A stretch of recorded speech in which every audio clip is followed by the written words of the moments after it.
ବର୍ଷା ଋତୁ ତାପରେ ଶୀତ ଶୀତ ଅଛି ଖରା ବର୍ଷା ଶୀତ ଆଉ ଗୋଟେ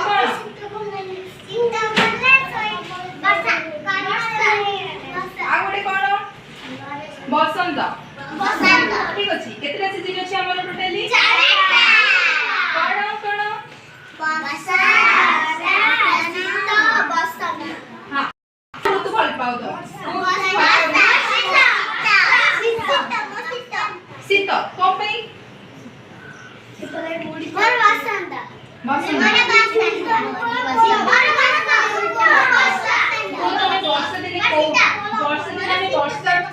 ବାହାରକୁ ଯାଉ କଣ ନେଇକି ଯାଉ ସାଙ୍ଗରେ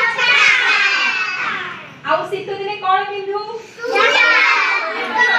ଆଉ ଖରା ଦିନେ ଡ୍ରେସ୍ ପିନ୍ଧ ଠିକ ଅଛି।